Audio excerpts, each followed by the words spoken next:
Frederico, excited to have Hi. you on. Welcome. Finally got you the podcast. I'm excited.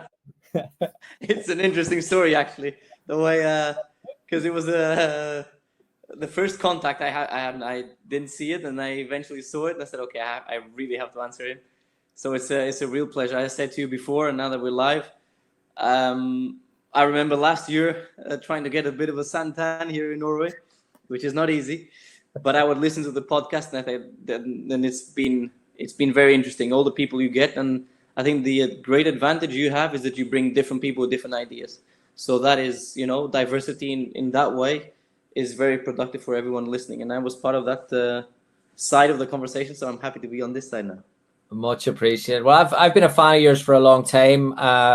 The Inspire Coach Ed presentation you did, and following you from there had a big impact on me. So moving this conversation towards, tactical methodology, periodization, you've had the privilege and fortune of studying under the great Vidor Frade at Porto. I'm really curious to hear about that learning environment, and then where you were before and how that shaped you whenever you go through it. Absolutely, and I was really fortunate. That's the word. And I always, when I think about it, I always get very satisfied and very thankful, for having him in my life and having him as an influence. He is a character. He is very unique. When you think about a genius, that's the kind of the way I can describe. You've always, throughout the years, he would always bring his newspaper, the sports newspapers you have in Portugal, or a book, or one of his writings, because that's one of the things he did, and that is very interesting, because he'd cut newspaper articles, you print stuff off the internet, whatever, and then he would put it on the library, so the university library, so you could go there and get it. So he was a teacher there for a really long time. So at the end, you could buy the whole stack of photocopies of everything throughout the years, and I bought it, and it wasn't cheap, but you had to. So that's a little huge Bible of articles of things he writes, because then he would write on top of the the newspaper articles or whatever, the books. So from that moment, he would promote all the students to be very inquisitive, to be very curious. That's the word. So curiosity of different aspects of life, and in terms of how we saw the phenomenon as a social and as a complex phenomenon, that we would go to different areas, to psychology, to complex systems, to all kind of things that influence the football performance and the football phenomenon. Then he would open our eyes to that, and that was unique. No other professor really, or teacher really, done that for me, really. And then the tactical periodization, which he created, was a framework that we would work with. So he would base all of his teachings around that idea. So that was what he believed in, and that's what he would build years after years after years after years, and would add to that methodology. It's gone mainstream now, obviously, tactical periodization, and it's become probably misinterpreted at a massive scale. But initially, and having heard interviews with people like yourselves, it was misinterpreted from day one, from when it was translated from Portuguese to English. So I wanted to get your thoughts on where are our biggest misinterpretations. I don't think I agree it was misinterpreted, but as he said before, he wanted it to be. So the reason why he came up with this name, tactical periodization, was because he wanted to provoke the Matveev view of periodization, because he was the first one to speak about that, not in football but in different sports. And then he came to football because that was the only real physiological, framework that we knew at the time. So you use that term as a way to provoke the way you see at it, the way you look at it. Sorry, and then the tactical is because you always said, you can't really period, you can't really put that into periods. You can't really period. So he used it as a way to provoke, and he talks about two tacticals. He talks about the tactical with a capital T and the tactical with a normal T. So the capital T is the style of play. So when he talks about the way you put it into different periods, is the big tactical. So the idea that the coach has, the idea that the coaching staff has for that team. So this is our tactical idea. This is what we want to play. This is our proposal. So this is our principles, micro principles, macro principles, and so on. Sub principles, as he mentions, and that is what guides us. So everything else is coordinated by that. So everything we do extra, we do analysis, physical stuff, whatever. All the kind of things you think about has to be related to that. So that is our core priority. And when people see the tactical, they think 4-4-2 or 3-4-3. So that has nothing to do with it at all. And that is the way some people see the name tactical, and they think like, oh, how do I coach the 4-4-2? How do I put it into periods? And I don't blame people, because you look at the name and that's the kind of first thing that comes to mind. But when you look into it, it's the morphocycle. So how does, during the week, as we've heard about microcycle, so the microcycle, macrocycle. So why we call it morphocycle is because the morphology is constant throughout the year. So the way we look at match, and what happens in between the matches is constant. So the different aspects of high intensity, acceleration, breaks, duration. So the different days have different colors. I'm sure people have seen it, or if you haven't, just go online and you'll see the colors and what the colors mean. And that's why the green is the match. So the green is different shades of yellow and blue that will give green. So that's why it's yellow, that's why it's blue, that's why it's green. So throughout the week, we need to touch on all aspects of the game, to say the least. So if we want to talk about transitions, that is usually on the blue day, which is the high intensity break, accelerations, change of directions.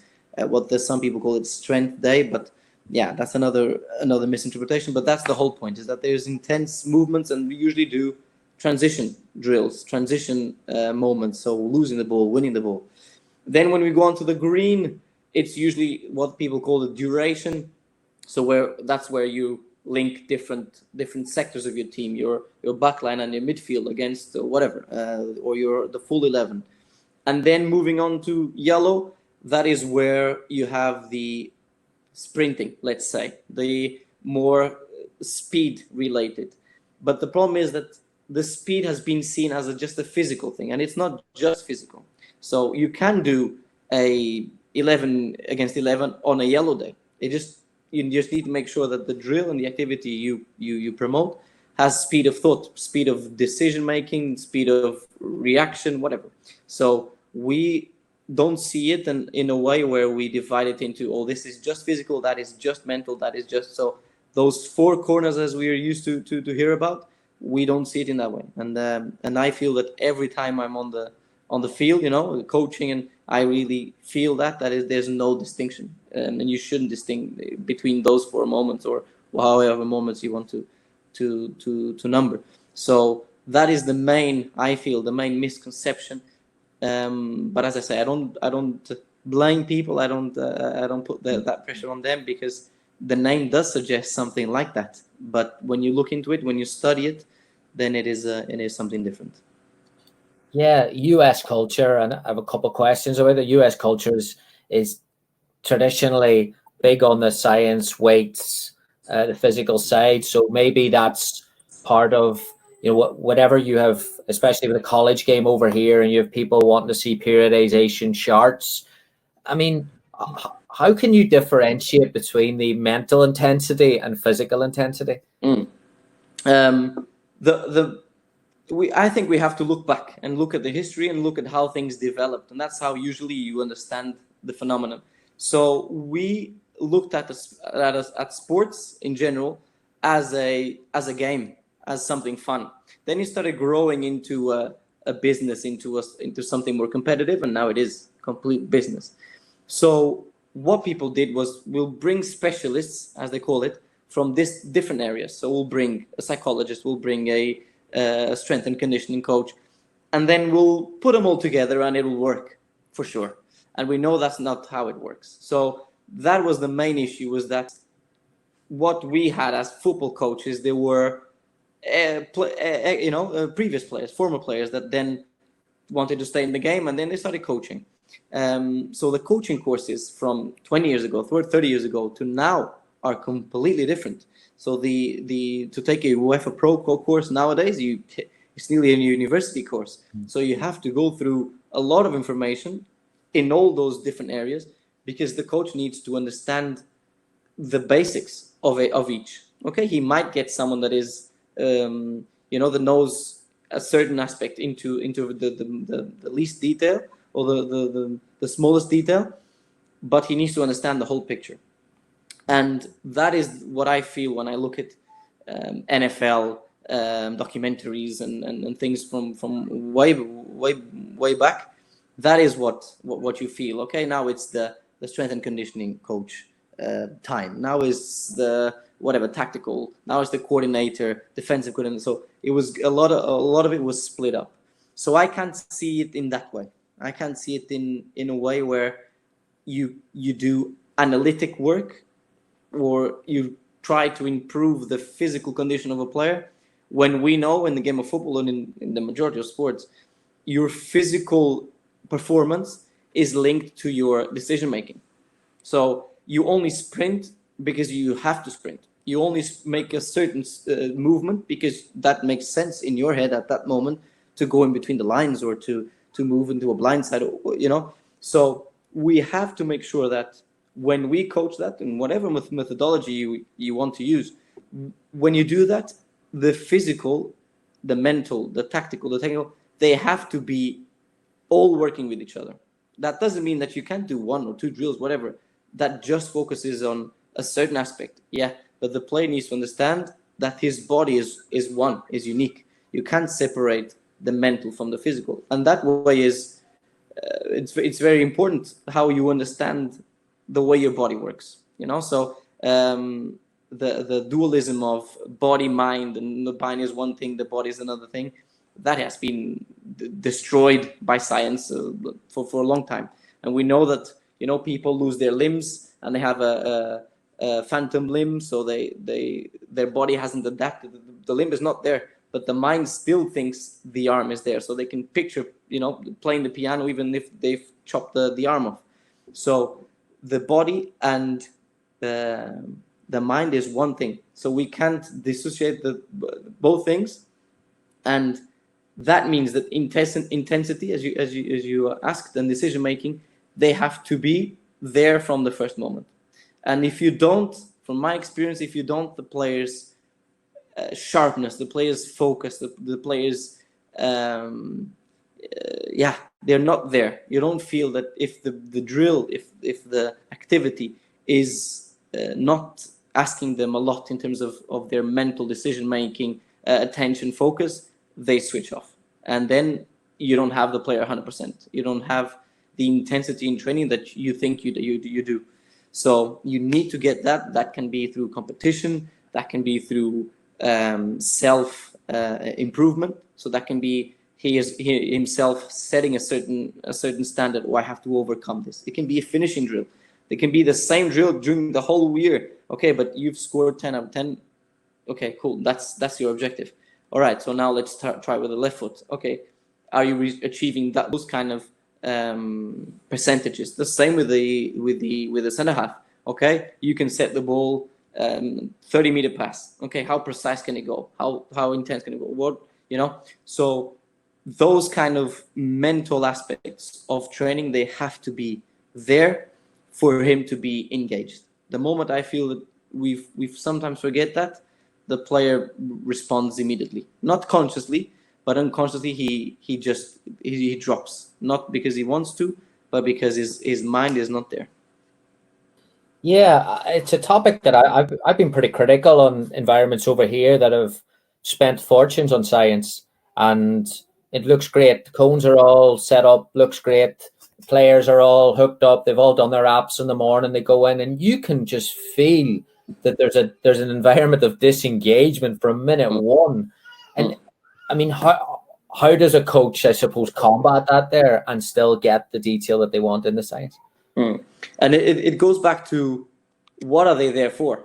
You know, I'm sure there's a lot of coaches listening now that are at complete different levels of the game. Some are coaching in a 10, some are coaching 30-year-olds, some are, you know, in the elite level, some are starting. So they are all there for the love and for the passion of the game.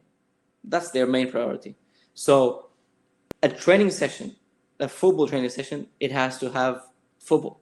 It has to have all the ingredients that they feel, I have to be 100% on this. It has to be competitive, because all football players are competitive. That's what distinguishes them from others. That's why we know that kids that play sports are a lot better in school than the ones that don't, because they develop that kind of self-awareness, development of their own goals, objectives, you know, ambition. So all of those things come to you as a player. So if the coach doesn't play with that, if the coach doesn't use that in our own favor, in our own development, in the team's, you know, environment, then you're just losing out. You have a bullet that you're not using, and that's what gets me very confused. Is why have we gone that way? Why have we gone into a way where we isolate a player and he has to, you know, go through certain steps? Oh, and then you can play. Why not the other way? No, he can play, and then he can do the other things. What is then my own main priority? What does that player, whatever age he is, what does he need to focus on?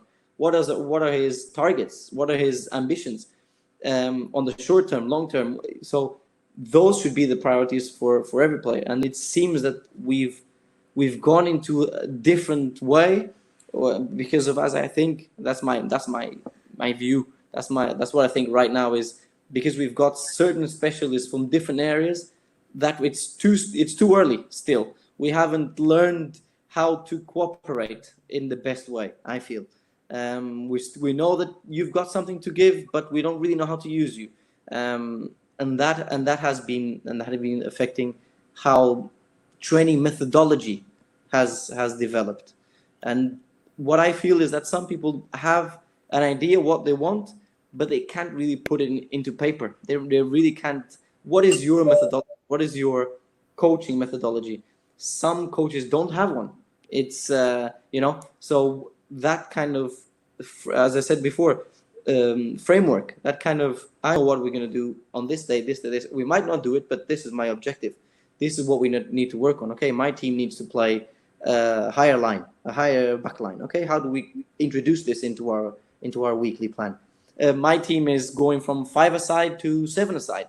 Okay, how can I introduce that to the boys or to the girls, whatever? So how can I adapt training to suit my players and not the other way around?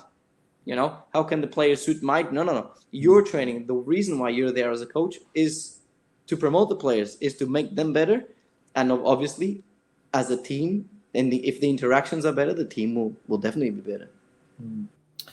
Whenever again, going back to the mainstream aspect and how the misunderstanding, do you think that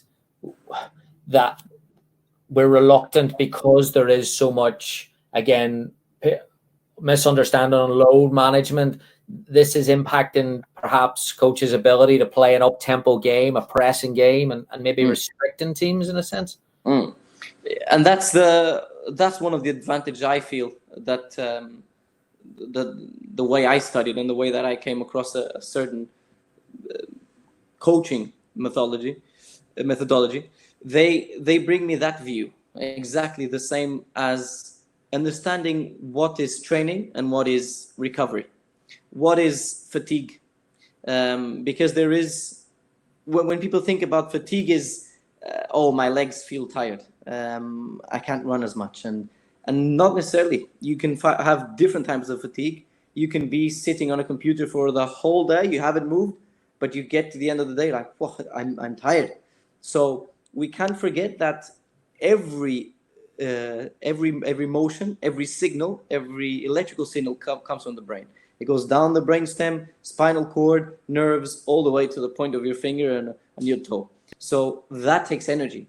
All those decisions, especially in a competitive game, it is intense. And even coaches, if you ask coaches, they say, "Oh, after 90 minutes, I'm finished. I can't even talk to anyone. I'm destroyed." Because it's decision making. They're analyzing all the time. They're focused, and being focused takes energy. It takes a toll, and the GPS is not able to quantify that. I'm not sure we have found a way to quantify that. So that is what I feel the difference between the elite coaches and the ones that want to get there is that sensibility, that ability to look at it and say, no, this is enough. I feel that, okay, the data we're getting from the GPS, or they haven't run enough, or they've got, more, but I feel that it's enough. I feel that they're tired. I feel that 3 times 10 is what we plan. We plan to play 3 times 10, but we're okay with 2 times 8, or we're okay with 3 times 5. So that feeling and that on the moment decision making is very important, to be able to be flexible, to be fluid in your planning and your adaptation on the moment. You have the plan and you've spent, some coaches spend, same with me, I spend more time planning the session than actually taking it. So that also allows you to adjust in the moment, look at the players, feel the players, of course use those data, use what the GPS is telling you, but then understand that fatigue is more than just that in certain moments of the week you have to recover. Players need to recover. Even if they haven't played, they need to recover, because there's the expectation of being in the squad. Oh, I wasn't in the squad, they're disappointed. And we're talking about kids, we're talking about adults, the whole spectrum. You're working hard the whole week, you're out of the team. Okay, I have to train with 5 or 6. How does that impact the player's mentality? They certainly want to be part of the squad, they're out. Okay, how does that impact him?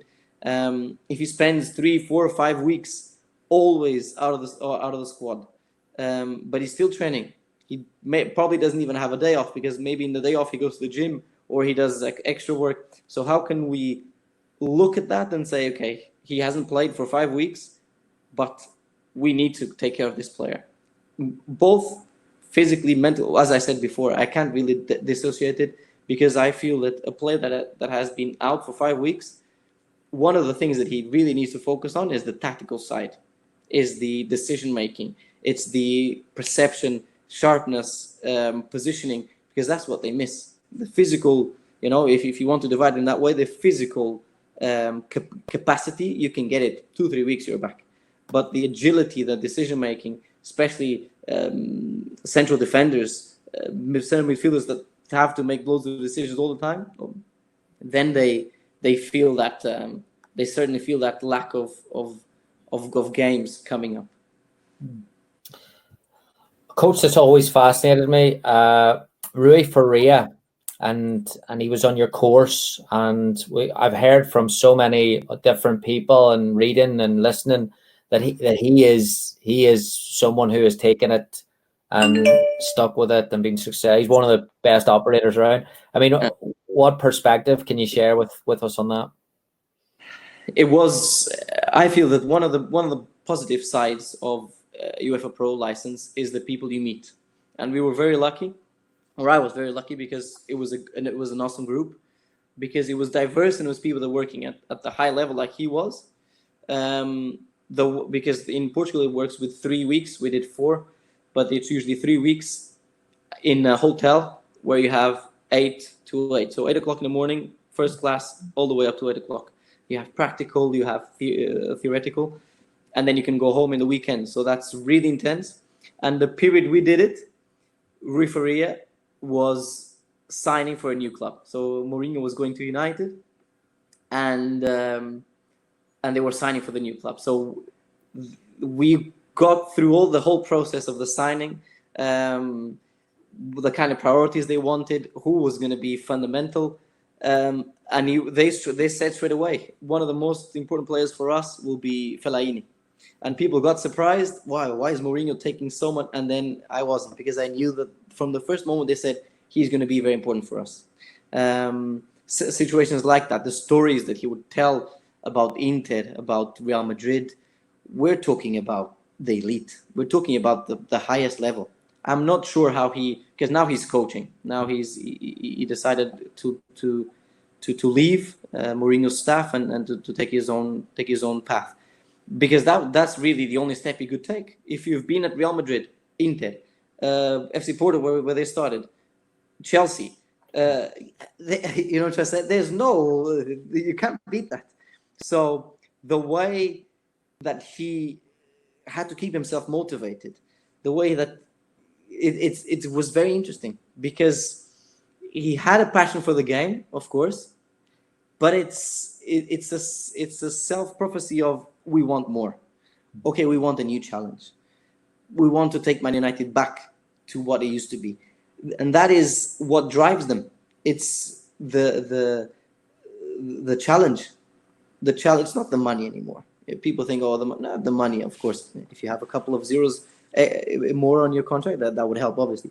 But they're not driven by that. And when you talk about players like Ronaldo, all of those, they're not driven by the money.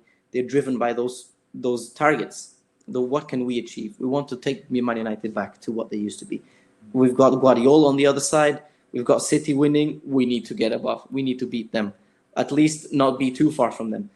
So that was very, very special. He's very simple without being simplistic. So he's very straightforward, very clear in his ideas. In every topic we would talk about, any topic that would come up, he would be very clear. He would have his ideas very, very clear in his head. And you felt the knowledge. You felt that it was someone that lived football, someone that met thousands of players from different environments, from different cultures, and that was very, very, very, very rich. There would be moments in our class that we would stop and just kind of look at him and, what do you think? So we even asked him, okay, can you give us a lesson? Can you take 2 or 3 hours? Because it was hard to see him as a student, because he had more to teach than some that went there, because that's knowledge of years upon years, and that was very productive. And you can just, with people like that, you just listen and learn. You don't even argue. You just ask questions and learn. So that I was very, very, very, very thankful for it, and very grateful for having that opportunity. Yeah, just on that, and a question you've probably been asked a million times has been, Rui Faria has a science background, so where does isolated running, gym work, where does that sit with the methodology? There's one concept in the methodology that we talk about, the cafe latte, so the milk and the cafe. So we want the players to drink milk. So this is an analogy, obviously. We want the players to drink milk, but they're not really keen. So what we do is they put a little bit of coffee, so they feel like, we're drinking coffee, but there's a little bit of milk in there. So that perspective is what he's always talked about, is in some players you need to be able to be agile and adaptable to what the player feels, because at the end of the day the player is going to be the one going on the pitch, so he needs to feel comfortable. And he tells stories like we shouldn't mention any names, but he tells a story about a striker that he had in Italy, that he said, I have to do gym work the day after. So after we play the match, the day after I have to go to the gym. And he's like, okay, cool. A little bit of upper body. I said, no, legs. He's like, no, you can't do legs the day after. I said, no, but coach, I've done it since, I've always done it. And he's like, okay, we'll do this. Tomorrow will you come, and then we'll do it together. And so they went to the gym, and he was there looking, and this is the story he tells. And he sat on the. This is an elite football player. He would sit on the leg press, and he would take the weight, the weight off that little pin. So it would be no weight. It would just be the chair, and he would just push and go. Make that kind of just the movement. He would do 5 and then go and then rest and go. Okay, slap his legs and then do it again. He did 3 times, and he said, "Coach, I'm feeling good." And he felt, okay, if this is it, if this is your gym, then be my guest, no problem. So we also have to, and that is something that this story tells us, is you have to understand the player's mental state. Okay, if he's always done it, and you cut that, he's not going to feel comfortable. Your connection with him will not work. If you lose 2 or 3 games, it won't help. If he doesn't score for 2 or 3 games, then you're finished. So that ability for you to say, okay, even if it is a gym work that they have, we'll do it in this way.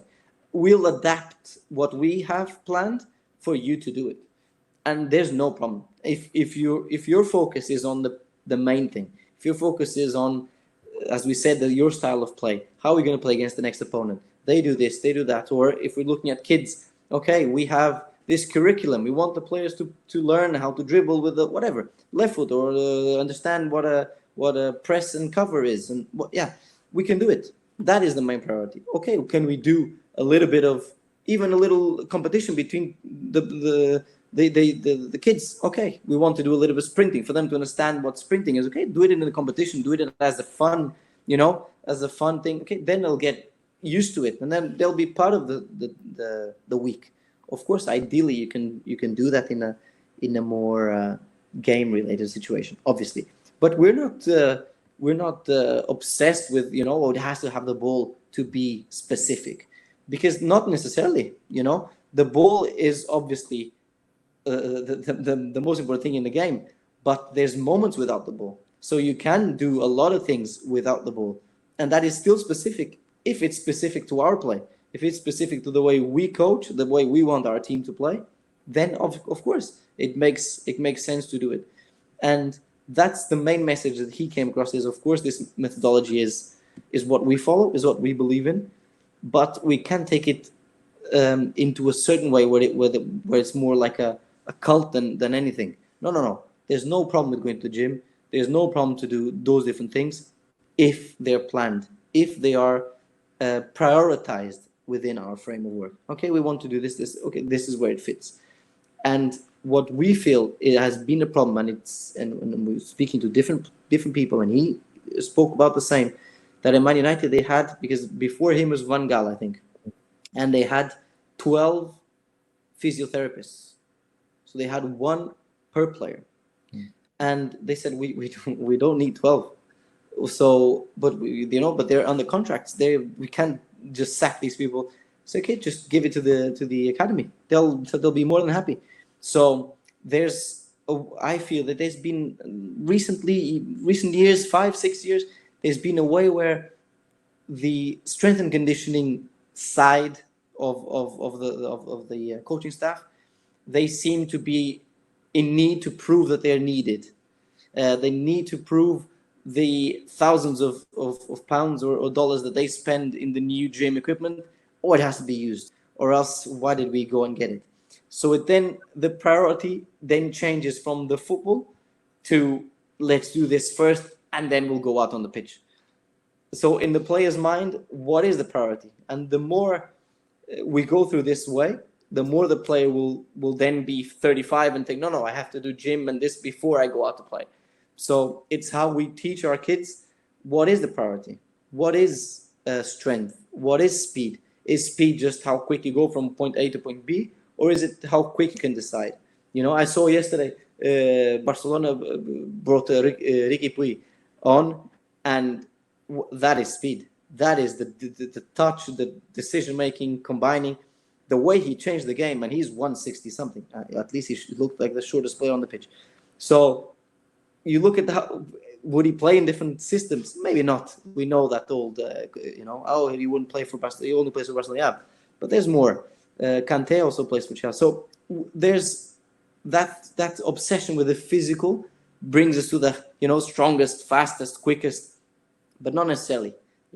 We look at Messi, and he's physical. He is very physical. Try to catch him, and you'll have a hard time. So that's we went around and around, but that's the whole point. Is that's the elite level? That's what they teach us. Is you have to be adaptable.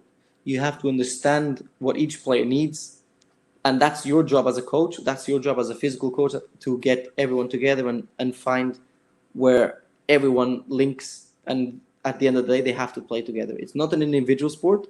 We cannot forget that. We sometimes see it as no, it's not. It will never be an individual sport. It's a collective sport. It's a team sport. So the better the team plays, the better the individual will of course emerge from that complex system. Yeah, it's really interesting. You're like, whenever you're saying about, well, people talk about Mourinho having lost his touch, and obviously, like, the way he was going, he was going to win. It was like Tiger Woods winning every tournament at a young age. Like, it's very hard to sustain that.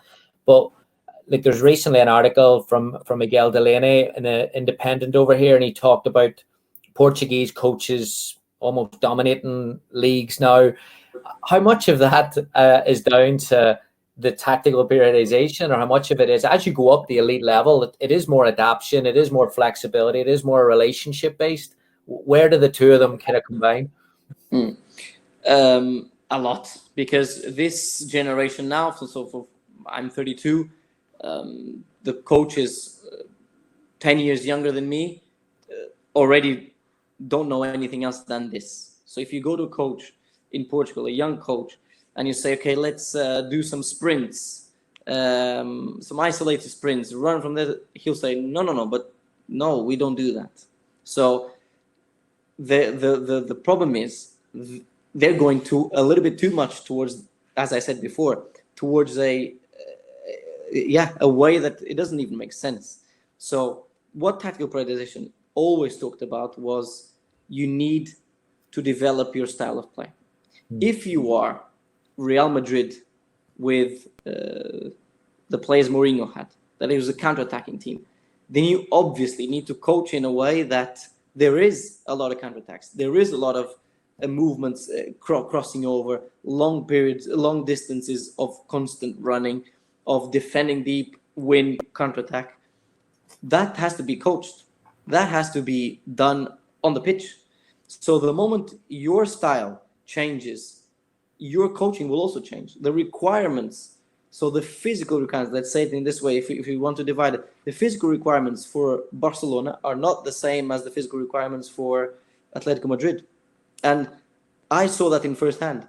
And that's a very interesting, when I was younger, I had holidays. So it was pre-season, and we had a little bit of holidays, and I said, I need to go somewhere, and I'll just relax and not think about football. So I went on Ryanair's website and said, okay, where can I go? And the cheapest flight, and it was the next day or the 2 days, that was Madrid. I said, okay, I've never been in Madrid. I'll just go. I speak the language, no issues. So I got on the plane, and I got there, and I said, okay, what now? Literally, what now? Alone, didn't travel with anyone, didn't know anyone. And I said, okay, I'll just start visiting clubs. And the first club I went was to Atletico Madrid, and I was going to spend 8 days there in Madrid, and that was my holidays. And I went there, and I was so lucky because everything is closed, obviously, and I was about to speak to the security guard. Someone walked by, and I was introducing myself. Oh, I'm a coach. I would like to see if there's anything I can see. And luckily, it was the head of academy. And he said, oh, you're coach? Stuff? Yeah, Portuguese. Oh, okay, come in. Imagine this. If I was 10 seconds earlier, 10 seconds later, I wouldn't meet him. So he said, oh, come in. No problem. Just do whatever you want. And it was unbelievable. It was like no one was there. It was summer, of course, but it was closed. I was so lucky to get in there. And then it was the Cholo Simeone's second session. Because it was that year. I don't remember which year, but it's easy to go online and search. But it was his second session, and because the Atletico Madrid's training ground, they're different pitches, but the first team train nearly with the academy because they're so close. And I just sat there and said, okay, let's see what this is. You know, the Argentinian, he was okay as a player, he had a great career, but he was an intense, you know, midfielder. Let's see how he coaches. And I'm pretty sure that he has nothing to do with tactical prioritization, but that was a lot of tactical prioritization in that training. The intensity, the feedback, the whole, how can I say this in a way? The whole session was a physical session, but there was game involved. He has one that he loves, which is like 2 mini goals, and the player has to sprint and then sprint back to block a shot that will be in those goals. If you go online, and he did that, and I said, this is football. This is a small part of the game, yeah. This is a sub principle, but this is proper physical also. The intensity. So maybe someone else would just do the same with 2 cones or run and sprint there, but the player, the engagement of the player was completely different, because no, you're not going to score against me. And there was one team there, bibs, one orange against the reds. So the intensity he brought to the session was unbelievable. It was the moment I remember sending a text to a friend, said, this is going to be interesting. This team, and because they were still starting, they weren't. He built this team that is now. So what I mean is, it doesn't. I don't think people should be overly obsessed with the type of methodology they do. Oh, I coach this way. No, just make sure that the way you coach, the way you organize your training, makes sense, at least for the players. Obviously for you, for your staff, but the players need to understand, why are we doing this now? Does it make sense to do just sprints from A to B? Does it make sense for me to do a test, a yo-yo test, if then we're playing a completely different way? You know? And I feel, as we spoke before, there's more and more investment in the physical side, on the GPS, on all those systems, and it seems the teams drop, and now it's nearly a handball game. You know, it's a handball where one team just lays down deep, 4-4-2, 2 bunches of 4, and they just combine around, and they will just counterattack. So where has that happened? Why are we not pressing? Why are we not using all that physical aspect into the game, into our style of play? Atletico does, and they train in that way, and I've seen it with my own eyes. So the moment you can link your style with your training sessions, with the way you perform in the games, then you're fine. And it doesn't matter. There's no right way or wrong way to coach. There's no right way and wrong way to play. Some teams have a lot of success with long balls, Vardy behind, very simple football, but very effective football. And others have a lot of success with 35 passes until you dribble the keeper and score. So it's about what you want to do as a coach. What is your ambition? What do you want to play? And then obviously never forget that you have 5-year-old kids. You have to coach adaptable to them. It has to be specific to that age group and specific to that culture. You don't coach the same way in the US as you coach in England. You don't coach the same way in Spain as you coach in Norway. So that ability for you to adapt is what right now Mourinho, when we say, oh, he lost his touch. Yeah, but at the same time, he's been in complete different countries, complete different environments, and has success in every team. Now, what's going to happen in the future, we don't know. But that is the main thing, and the main message I feel is, don't get overly obsessed. Oh, he's doing this and he's doing tackle. No. Find your own way. Investigate. Create your own method, and then play with it. Okay, it didn't work. This didn't work. Okay, write it down. Okay, I have to change this. What is my leadership style? What is the way I interact with them? And that is reflection upon practice. And that is because people say, oh, he's a very experienced coach. Yeah, but he's been doing the same things for 40 years. Is that real experience? Or is there someone that is 35, but he's been reflecting on things, he's been investigating, reading, speaking to different people, watching webinars, listen to this podcast every week. So learning and, being a sponge, being smart and say, okay, I'm going to create my own style, and then perfect it slowly, but surely perfect it, get it a little bit better. And that's what Professor Frederico did, and he talks about that all the time.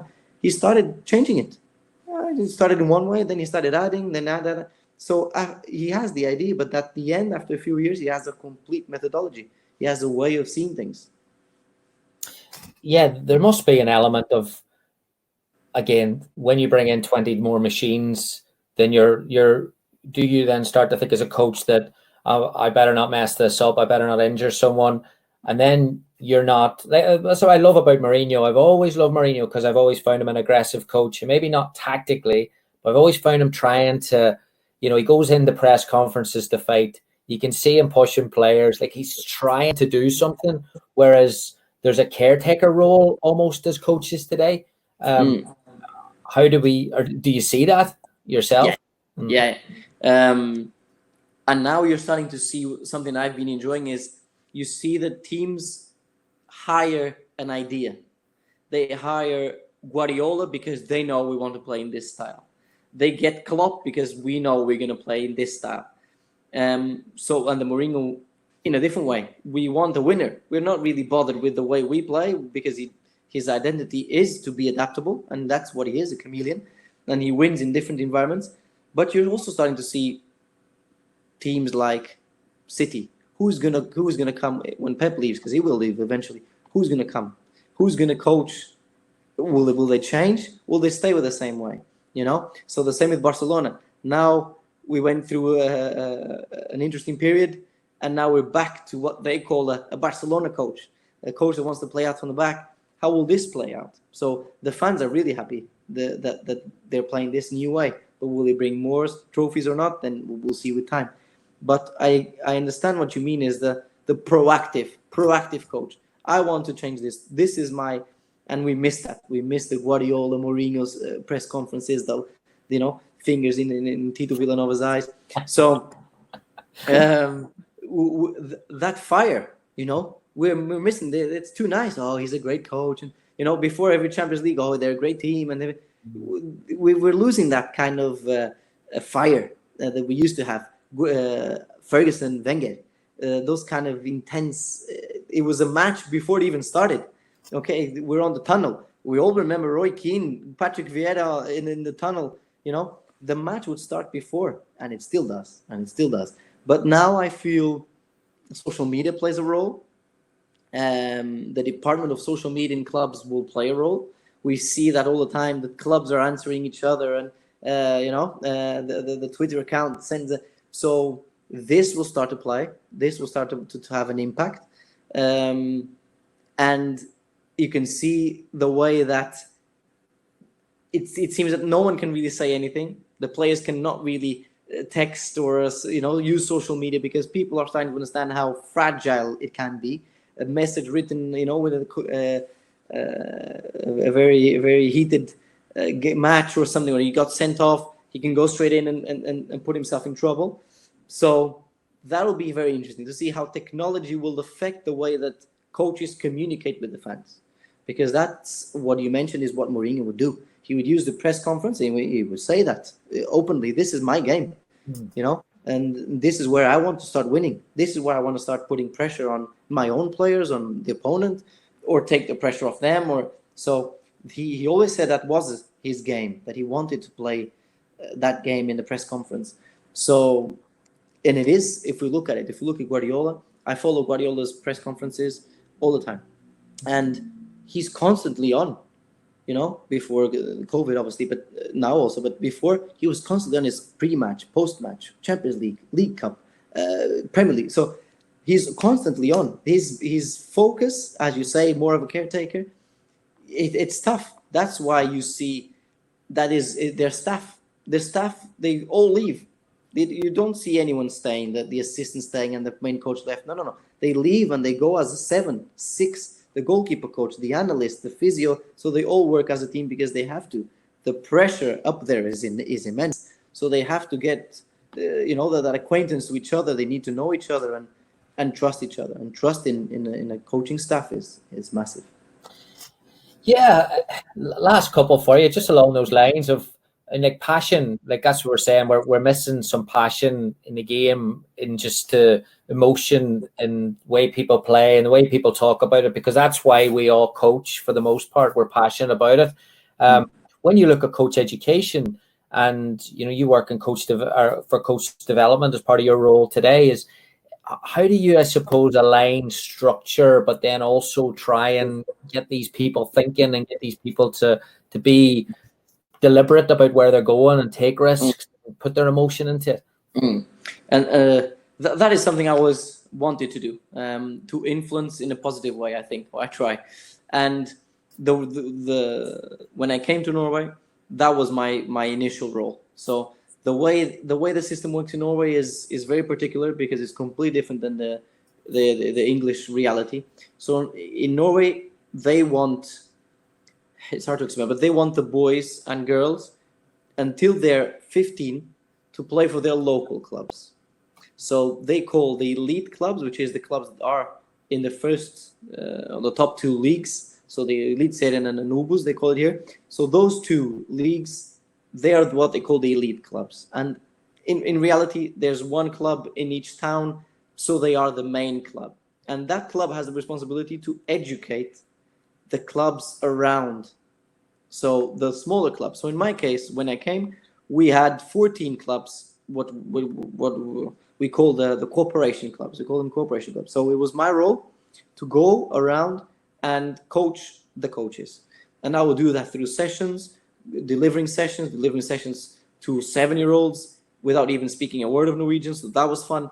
But the coaches were impressed how you don't really coach with language. You coach with body language. You coach with energy. You coach with emotion. You coach with, with passion. So they would just look at me and try to figure out what I was trying to get to, And the drills, they would get straight away because they were simple. They were straightforward.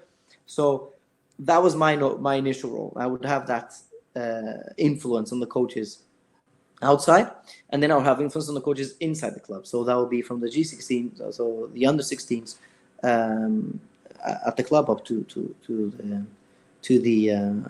the first team. What I'm working now, and then slowly I'm now. So I heard the Vitesse academy manager call that they have a role with which they call, I think, talent manager. So I would say that's my role right now. So what I do now is I'm working just with the first team, and there's a group of players that they are my responsibility in a way, but they is the players I follow with more care, really. So that means that this year, for the first time, I'll coach the second team, and I'll have more contact with those players because I'll coach them. We won't have training sessions, but we'll have games. So a little bit like the under 23s in England, but we're part of a league. So this team is part of a league where they play every week, and we're allowed to use players from our first team. So our first team players that don't play on a Sunday, they can play for us on a Monday. So the interesting thing, and going back to your question, as a coach developer, I feel it's to guide people more than anything else. I don't think it makes sense for you to teach if I'm being clear. It's more to guide people. People have their own ideas of the game, their own views, and you have to guide them. You have to do your own, as we said, tactical prioritization talks about guided discovery. So I did that with the coaches also. What is your idea? Who do you enjoy? Who do you like to follow? Oh, I like Pep Guardiola or Jurgen Klopp. Okay, what kind of values does Jurgen Klopp bring? What kind of message does he bring to the players, to the fans? So what can you learn from him? Cool, you like Jurgen Klopp. Watch every interview he has ever had. Watch videos of him coaching. Watch him videos in the game. Go to Anfield, watch Klopp on a match day. Because that's one of the things I do every year is go to Camp Nou. Because luckily for the past few years they've played at home during the Christmas period, so I always go there, always watch one game, travel back home, and that is what I do. I can't. This year I went with one of my players. We both went there, and I said, I can't talk to you right now. I am so focused. We're talking halftime, and we were sitting next to each other. So because I said to you, we have to focus. We have to look at everything that's happening. This is the best learning opportunity you have, is to watch the elite level. There's no one above Messi. Well, that's debatable, but there's no one above that level. This is the elite, so we have to learn. And when I spoke about coach education, I always started from the elite. And people say, oh, but I'm coaching the under 10s. I said, yeah, but you can take lessons from the elite. You can see what they're doing, because that's the end product. You're coaching a boy or a girl that will hopefully get to that level. Okay, so what does he need to do? What is his own motivation, his eating habits, his sleeping habits, his view towards school? So that is the whole point. Is when we look at the elite now, it will be the under 19s in 5, 6, 7 years. So the academy football is always following those trends. Now we're talking about players that understand the game, that can play in different positions, that can read the game as a right back, or as or change systems, or change positioning within the game. Okay, first half we play this and that. So that tactical flexibility. But I coach an under 10s. How can I? We can coach tactics in under 10s. Yes, you can, because the tactics means you're playing 2 against 2 with an under 10s, and you're teaching that boy or that girl that you can play on the right and you can play on the left. You can go in behind or in front. You can go on the blind side. So this is tactics. It's not the 4-4-2. And that debate. Oh, when do you start coaching tactics? I get what they're trying to say, but because they're talking about systems and shapes and everything. So what I mean is, you have to simplify the game for your age group. Okay, I'm coaching under 10s. What can they learn? What is your role as a coach for an under 10s? Are you a dad? No, you're a coach. But obviously, you'll have to have a different approach to training an under 10 than you have to training a 35-year-old. And that was a lot of my focus as a coach, or as a coach educator, was for them to find their own way, not look for not looking for recipes, not looking for, I have to do this and this and this. Oh, on Monday I do this. No. You make what makes sense for your team, because you'll have one that is sick, and then you actually only have 5, and then the next training you have 10. Especially for those teams that are not so competitive, they're not so they're not the thought is not to be a professional football player, but just to enjoy themselves. And I got a lot of coaches that were just there to make sure the kids had fun. Okay, excellent. So that is your priority, to have fun. But how can they have fun? How do you set your week in that way? And that is the most interesting thing, because every coach is different, every person is different, and every coach brings their own side to coaching. And I've heard before, I'm not sure which kind of podcast it was, but one of the questions was, do you believe that the coach should keep with the same age group the whole academy years, or should the team keep going and the coach change every year? And from my experience, of course, it depends on the culture and it depends on the environment, but it is very rich for a player to rotate, for a player to have coaches different every year, for example, every 2 years, depends on the context. But because every moment you have a new coach, it resets. You have to prove yourself that you are the starter. You have to prove that you are the dribble of the team. You will have to prove that you are the one that scores 35 goals. So that will put the reset on the whole team. And the context that we had last year, that we played, this player played all the time, so it will change. So that kind of already is creativity, because the player will have to find ways to deal with this coach, because this coach has a different personality. The other one was joking all the time. This one is always serious. He's always pushing us. And so how can I react to that? How can I adapt as a coach to that? And I remember when I was in England, went to a conference. So it was all the foundation phase conference. And they had an expert in social psychology, and she mentioned that, I'm sorry, I can't really remember her name, but she mentioned that when, especially in academy years, as you grow as a player, you have to show to the player a range of emotion, because now we're being a little bit politically correct, you can't really say that, or you can't really you can't really be angry with the kids. No, but the kids need to understand what is angry. Not rudeness, obviously, But what is disappointment? What is, because the probability of him being a football player is very, very, very little, 0.0 whatever.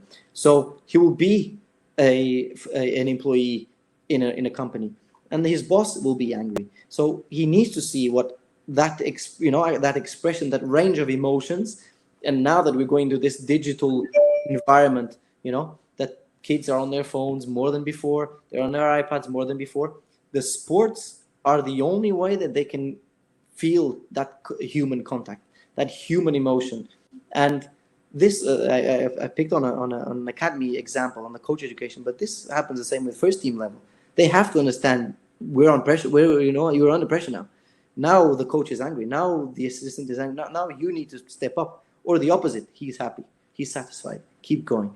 So that is my style as a coach educator, is, as I said, and to wrap it up, to give guidance to help coaches find their own way, rather than telling, no, this is wrong, that's right. They're themselves finding what is wrong and what is right. Brilliant. Last one for you, just on the topic of that development piece, the player development piece, and sometimes in tactical methodology and tactical periodization, coaches can gravitate towards, I've definitely done this, gravitate towards the team, and you start to overlook certain individuals. I mean, what are some advice, just to wrap it up, for coaches to keep that lens where they're looking at those special players and those difference makers? That is the whole, for me, that's the whole fun. It is to find that balance between the team performance and the individual. And my recent experiences has been focused on the individual, and that has given me a lot. And I have been improving as a coach daily, and I feel that. Sometimes I'm not even coaching a team, but just being as the role that's the best way I can describe, as a talent manager, or to work with those talents, to see their priorities, to see what they think about, without me having really the pressure of winning or losing. Then I can feel what their priorities are, what I can help them with. And we sometimes overcomplicate. And I feel that the more information that comes in, Google is a great tool. You can type whatever you want, but you have to be selective. You have to be able to know what is good information, what isn't. How can I create, a great environment for my players and for my team? So I have to be structured, and some coaches have that structure, and they say, okay, we're going to play 4-4-2, we're going to press like this, but that's not the structure I'm talking about, because then you lose 2 or 3 players and that 4-4-2 doesn't make sense anymore. Or you lose 3, 4, 5 games and then you have to change it, or the opposite, and you thought it was going to be terrible and now it's great. Because that's one of the mistakes I see people do when they create this model, in the preseason, and they think, oh, we're going to play like this. Yeah, but you have to see what the player gives you. You have to see what the team gives you and what the context gives you, because from season to season is different. And the momentum the team goes through changes. So that is the main point. I don't feel it is an individual sport. If you improve the individual, it doesn't necessarily mean that you will improve the team. So the sum is bigger than the sum of its parts. The whole is bigger than the sum of its parts. So the interactions between the players can be completely different.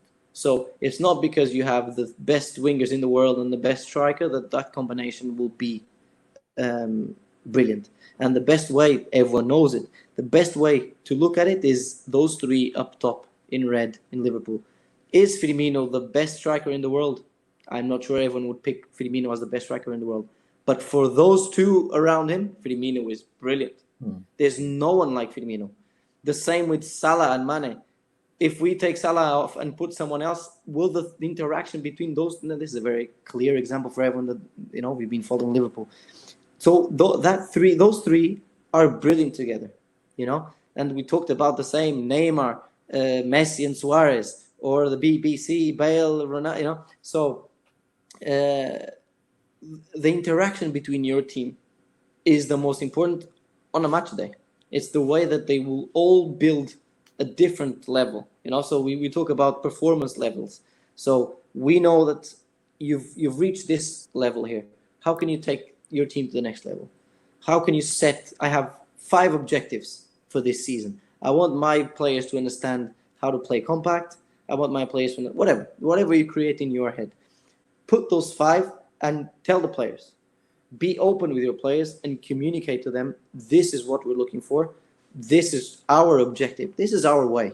If you're an elite team, this is what we want to do to win the trophies. If you're with the academy football, this is what we want to do to develop you as people, as girls and boys, as citizens, but also as football players. So this is my priority. This is the values we want. So, and create those values and work within those values so everyone knows. Put it up on the changing room. Send it on a PDF. Everyone has a phone nowadays, so put it on whatever. Put it on the background of your phone. Put it on your pictures so the boys, girls, they see this is our priority. This is what we need to work with. This is our values as a team. I'm part of a team, and it will always be like that. Football will always be a team sport. And the better the interactions, I say this all the time, the better the interactions are, the better you'll be as a team. Not necessarily the opposite is true. Not because the parts are the best in those positions, that as a whole, that as a team, they perform the best. Brilliant. What a great way to finish it. Frederico, top class. Loved it. That was great, huh? It met the hype and then went on beyond it. Fantastic. Well, no, I really appreciate that. Really appreciate your time and your insight. It's been fantastic. Perfect. Thank you very much. It was a pleasure. I had a read through for some questions, but I was so focused on we tried to get the most of them. Anshul's going to have to go and do some reading. I didn't want you to start and go through all the other stuff. He can find that there, but you've answered them all. It's fantastic. I'll pester you and get you on again maybe in the future. Absolutely. Brilliant. Thank you, my friend.